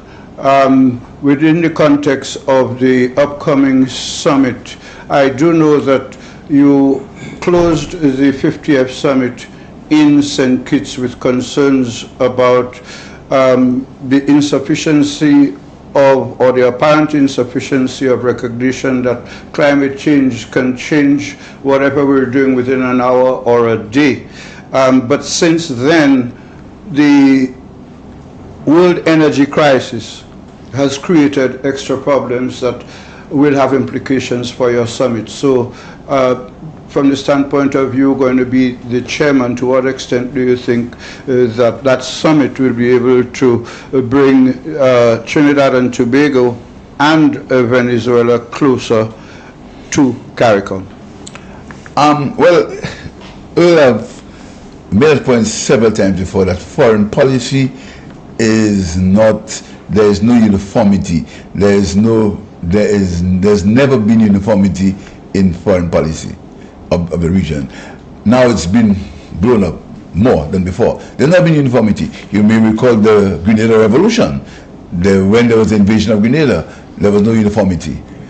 But the countries, every country looks after its own interests. If these interests align with CARICOM, all good and well. If they don't align with CARICOM, then the country has a sovereign right. That is not a political union. It's a union. It's an economic union. So if a country decides that they want to have diplomatic relations with another country, or not have it, it's left to the sovereign government itself. I wasn't aware that there was that visit to Venezuela by Trinidad and Tobago. I wasn't aware, albeit it's in the interest of both countries to have these relations. St. Lucia has, I've made a point several times that St. Lucia has a right to choose its own friends. We always reserve that right. We don't interfere with what happens in other countries, and we reserve the right to have our own friends. So I think so it shows that there's been some form of difference happening now between Venezuela and Trinidad and Tobago, if that's true. Albeit they are neighbors, the Caribbean neighbors. So if Venezuela and oil producers. And if Venezuela and Grenada have don't use the word rapprochement, Venezuela and Trinidad have a new rapprochement, albeit St. Lucia is very happy for our region being a peaceful region. We're very happy about it. But as I said, we reserve the right to choose our own friends. On the We matter have of to do climate that. financing, Yes. you have responsibility for I have. environment and climate change matters within CARICOM. The issue of climate financing is one that most CARICOM governments have concerns about, whether it should be approached individually or as a community. Are there any plans for a discussion of a common approach to, one, climate financing, and secondly, financing for reparations? Okay. Climate financing, it's almost reached a point of frustration because you go to these meetings, you go to COP, and they make all these lofty promises of billions of dollars, and it doesn't happen. I know there's some people in St. Lucia who are very, very, very, very skeptical, to use a light word, about climate change and climate financing and things. And I read these things with interest. But fact is, we have climate issues that we have to deal with. Fact is, St. Lucia took its own position in that, whereas we are part of that body that wants to deal with global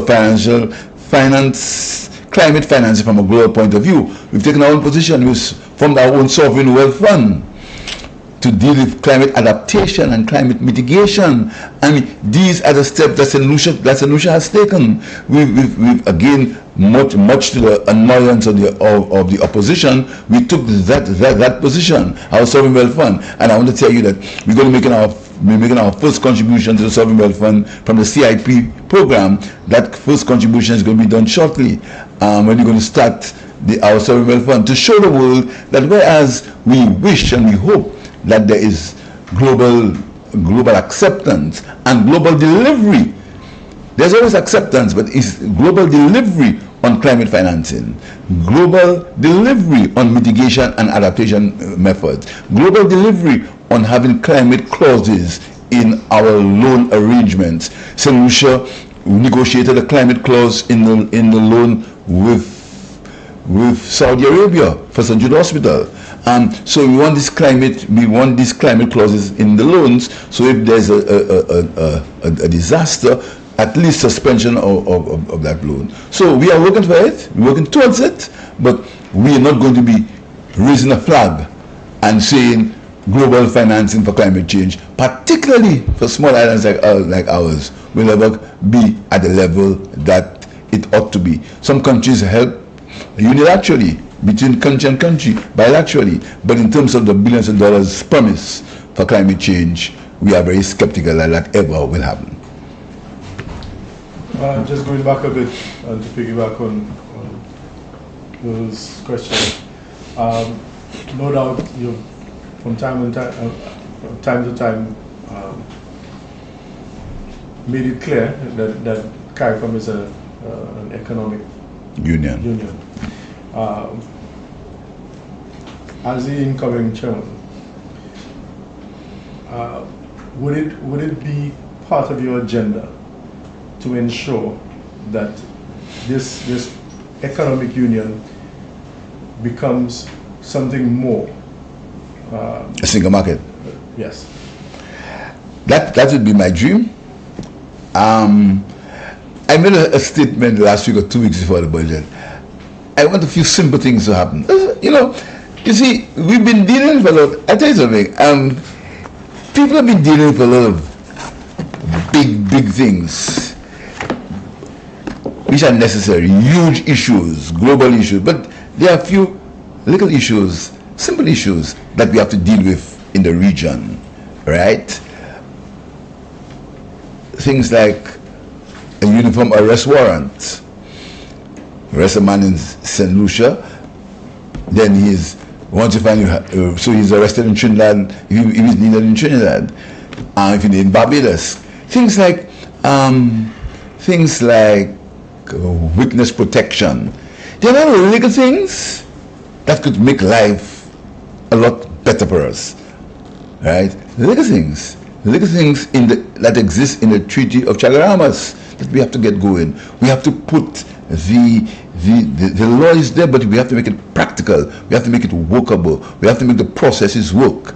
These, I would be happy if in my tenure I could get these things done. Putting some processes and procedures that are very simple to follow, and decisions can be taken and followed up. I'd like to see if we can get a follow-up on decisions. Like decision was taken this year, what's the follow-up next year or next term? You understand? These are simple things. And I said, well, I'd like to see us talk more to each other. That which is very simple but very telling. You understand? Very telling. And I would like these things to happen. But I believe that CARICOM is necessary. CARICOM is necessary for us as a country, as a people, but CARICOM the people must feel directly the benefits from CARICOM more than they are seen, because some of us take these benefits for granted. CXC, that's CARICOM. You take it for granted. You understand? This is a functional corporation that's working very well, but we take it for granted. And so in my tenure, I like to see little things happen. So my tenure is not going to be a tenure built on grandiose statements and these kind of things. I want to be very focused on making the legacy in the CARICOM work properly, make CARICOM, give CARICOM a new sense of because the regional things, CARICOM is fragmented, and I don't think so. I think CARICOM is alive. I think CARICOM is a work in progress. It's not a situation, as you think that CARICOM is in disarray. I don't take that position. I don't think that position. I think the matters of CARICOM can be solved if you would just talk to each other. Just put up all the mics and get in the room. And in fact, let me tell you what I would like. No, I wouldn't say that. If I say what I like, you would quote me incorrectly. Well, I'd like the CARICOM meeting to be this year. You understand? I won't tell you. But that's what I think it should be. You understand? But I won't tell you anything. I think CARICOM needs to be, let men sit down and talk. You understand? Away from all the cameras and all the things. I think if you could achieve that, men sit down and everybody. And another thing again, I would hope that all prime ministers attend CARICOM meetings. I would really hope so. That all prime ministers attend CARICOM meetings. It's something that, I'm guilty. I didn't go to Jamaica because I had elections to run. Because if I didn't win the elections, I would have no CARICOM meeting. So I guess other prime ministers have that same situation. But I really think that all prime ministers should attend and remain. Take 2 days for CARICOM. A simple thing, eh? See how simple that sounds? We don't achieve it.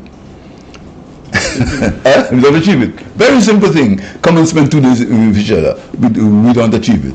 You understand? So I just want the legacy in CARICOM to work. Talking about grandiose ideas, what are your thoughts on CARICOM in some way, measure or form as a political union? That's the ideal, but we have to deal with reality.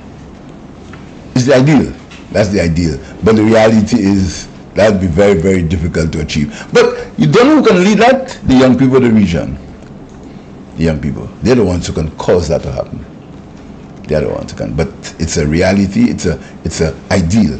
Because collectively, look at the wealth of that region. Look at the region. Very wealthy, We're small, but we're wealthy. But we got to be together. Ghana has enough resources to feed the entire region. In fact, Ghana can take on the whole region and have a lot of space. Ghana is larger than England. You know that? It has more land space. Ghana, 3 times. Suriname. These 2 countries, if you've ever been to Suriname, vast, and these people have net carbon as a situation where they give the world, they have, in terms of the environment, Guyana and Suriname alone, 2 vast countries. So CARICOM can work. Won't happen in my lifetime, but I'm sure that the time will come when young people will take over and the young people will ensure that CARICOM works. And CARICOM works, but I have faith and I believe it can work. Tony. Good morning, good afternoon, Yes, Mr. Prime Minister. You spoke earlier on about some people seem to think that CARICOM is not alive, no longer alive, and you just mentioned young people, the perception of CARICOM. But it goes back to some of the simple things you mentioned. If the simple things are not working, then the perception is that it's dead. A personal experience of mine, we've been speaking about, there's in place the CARICOM skill certificate for certain sectors, including the media. I won't go into detail about my personal frustration with that process locally. So my question basically, and I've asked you that question before, the free movement of people. As an incoming chairperson, do you think that is something that you'll put high up on your agenda so that by the end of your tenure as a chairman of CARICOM, for St. Lucia at least, St. Lucia is added onto the list of countries that facilitates the free movement of people? Yes, that is something that we have to work on. And you're right, the little things.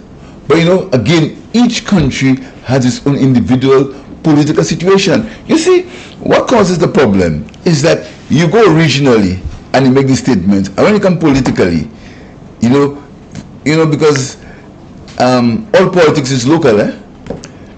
You understand? So December 1st is gone. You now have the mandate. Yes, right. Yes. St. Lucia didn't sign for the regionals, the freedom of movement carte blanche. We signed it. We didn't sign for the carte blanche situation, but we signed for discussion after 2 or 3 years, I think. I can promise you, it's going to be back on the agenda. Okay. I can promise you that, and then we're going to let the people. We're afraid. Let me tell you why we're afraid to discuss these things. Because it's the same thing with referendum. These things get involved in partisan politics, and the issue gets clouded in partisan politics, and all politics is local. So you have to tiptoe into these things, because but freedom of movement, it's something that nobody will flock into St. Lucia. But I promise you that we'll meet up front, and then we'll probably have some general discussion so people can know what St. Lucia is going to sign up to. Okay, my second question, our neighboring territory of Martinique has been given the green light to become part of CARICOM. Just your views on that, seeing that they are our significant neighbors. We share a language that we can understand, and we are going to some serious bilateral trade arrangements with Martinique. There are some 15 crops, or not 15 products that can be produced in Martinique, and exchange of products. That these discussions are actively going on. So that's one of the first steps we take in strengthening our relationships with Martinique. You know about the medical cooperation, which you want to expand. So it's a very important step for St. Lucia, particularly in Dominica, in that we're very close and we share the same language. We look forward to that essential. Good afternoon, Mr. Prime Minister. Good afternoon. So if we can just go back a little bit as well to the budget statement as well. So after your statement on Tuesday and speaking with the public, one of the public's major concerns, especially when it comes to the $1,000 grant, especially to expecting mothers, was that the $1,000 may not be enough to actually supplement some certain aspects as well. Now, though that the government would be speaking as well as having, as you say, mature conversations about other tactics that can be implemented as well. And I also know the Ministry of Health has universal health care. That would be also for free ultrasounds for mothers. My question would be, what else has the government been speaking on in terms of conversations that can be implemented that can coincide as well with the $1,000 grant as well? Well, the $1,000 grant was never meant to be enough, you know. Never meant to be enough. It was, you see, people of lower income people, when they go to when they have their babies are expensive. Right. Now, we think we remove the VAT, understand, and I can stand corrected, that there is no VAT on baby pampers. These steps. So the $1,000 grant is just an incentive to help people in their initial expenses. It wasn't meant, it's not a reward, nor is it a payment, nor it is that something that they give you. They give you because the government wants you to make children. No, it's just support in the initial stages, so you can have some money to buy the initial things for your baby. It's far from enough. It was never meant to be enough, nor was it meant to be any situation where the government is giving you an incentive to make babies. But what it is, it's support for you, for mothers, if they, especially low-income mothers, or unemployed mothers. And we face it all the time, unemployed people, and then it's in the document. They say childbearing now is no longer aspirational, it's affordability. And this is why, and you must look at how we treated it. Early child education. This is an important aspect that we seem to be not looking at because we're concentrating on what might sound politically exciting. Look at the steps. We're saying that early child education, so mothers can leave their children in a responsible place with responsible people, and that is why the minister announced the curriculum for early childhood, so children can get a proper education. We said we'd give incentives to businesses who took care, who had facilities to take care of children. It's a whole set of steps to taken, and $1,000 is just one part of it. All right. Yes. So once again, Labor Day is this week. So what would you say the future looks like for labor relations and trade union organizations in St. Lucia? As I said in my budget statement, and excuse me if I say that, in my opinion, workers are better off on the labor. That's my opinion. And we've shown that to some tangible things. The minimum wage. This is a revolutionary step that says, listen to me, and it's something that we did not as a government.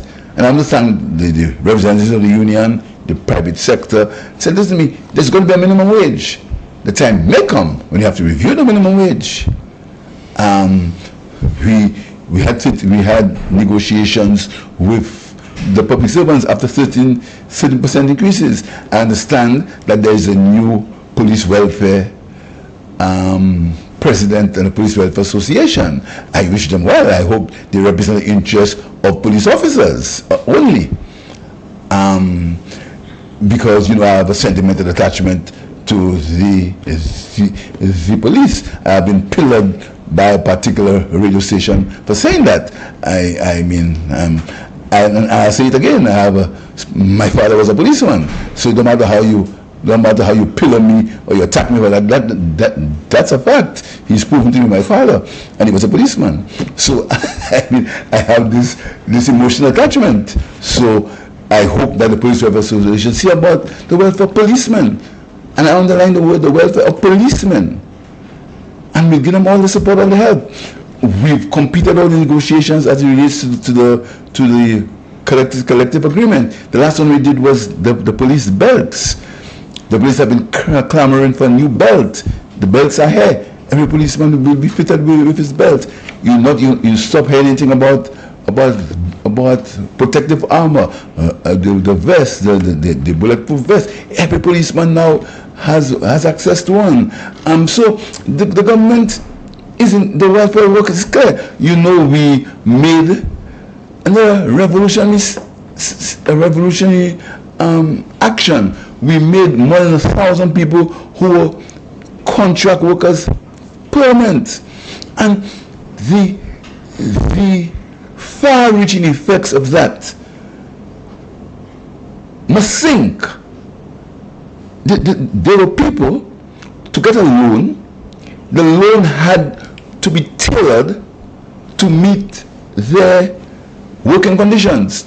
So if you have a 2-year contract, the loan is 2 years. As I told you before, there are people, when they showed me the pay slip, they used to get $90.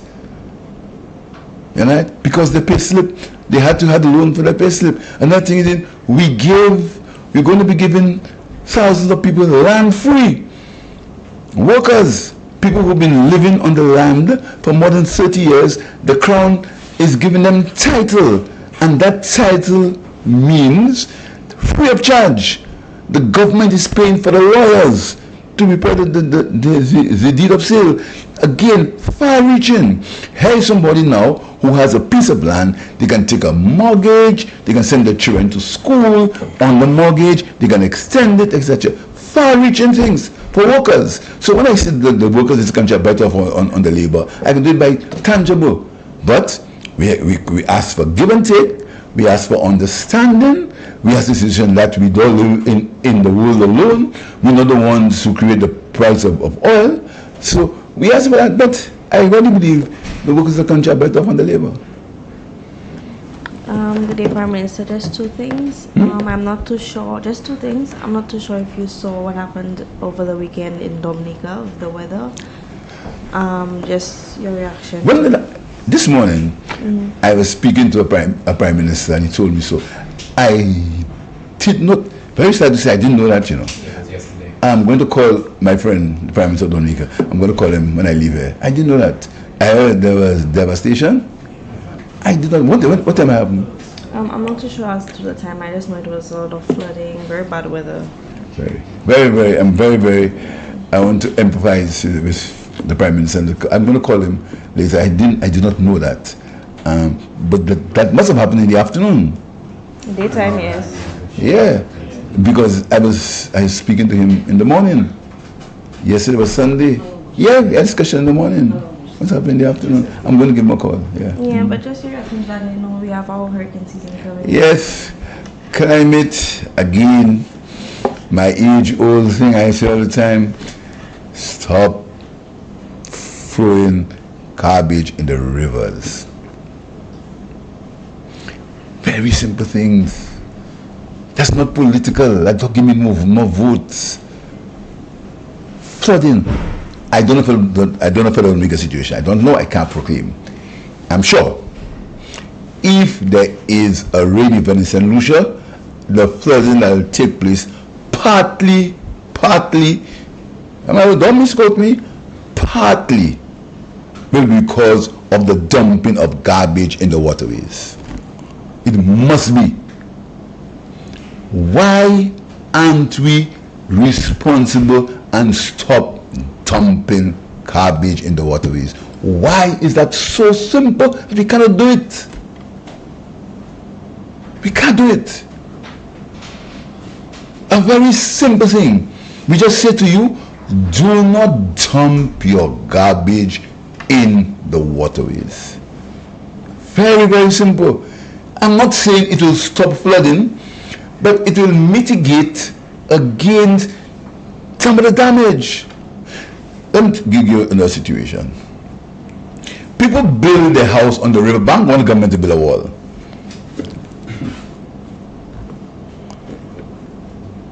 Why must someone build a house?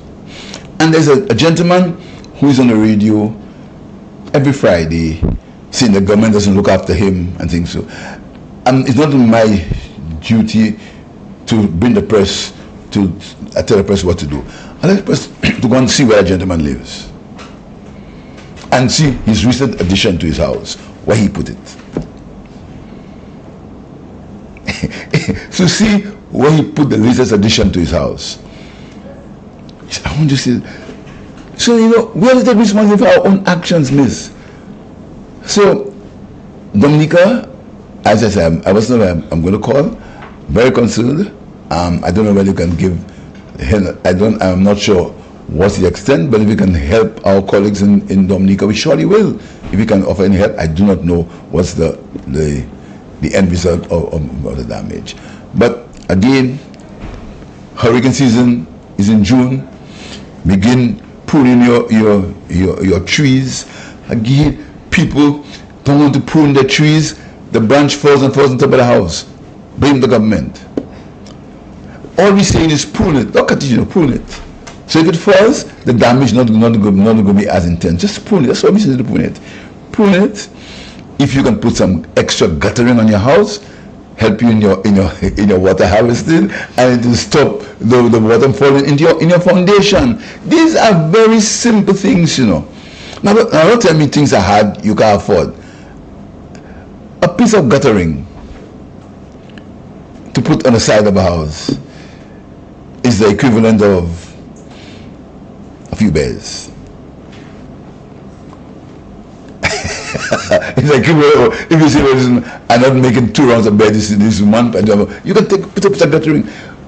There's something that the economist calls the opportunity cost. There's a cost of doing everything. If you want to get a degree, the cost is you study, right? So we're asking the public to prepare for the hurricane season. Very simple things: garbage dumping, pruning your trees. You can put some guttering in front of your house. Do it. You can kill a gutter in front of your house. Right now, people want the government to pay to kill in front of the house. You understand? Part of the first things in Singapore, when you talk about Singapore, every man cleaned in front of his house and planted flowers. Everybody. With one constitution solution now, whereas people dump garbage and you must pay them to take it out. Sad, but true. Hurricane season, small steps. The government will be doing its usual desilting. The government will be doing its usual slope stabilization works, but I'm imploring that the people take the small steps for themselves. Yes, and at the same time, we're also getting reports that in the next few months we'll have drier climate, so there's also that. Catch-22, that's why we must harvest your water. Yes. Final question, PM, under your regional responsibility for climate change. We hear about preparations for the 30th COP. Has any decision been taken on where it's going to be held? And is there any chance that a COP can take place in the Caribbean? There's a chance. In fact, there's a country that I think has asked to host it. That works, but I'm not at liberty to say which country. But I think it's going to be held. Where's COP going to be held? I wasn't there. I was at COP the last time, but there already has been yes, and they're going to be held. Yes. Okay. Thank you very much. Thank you.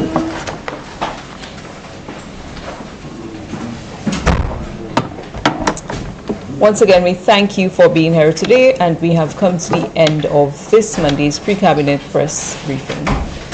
Have a good day.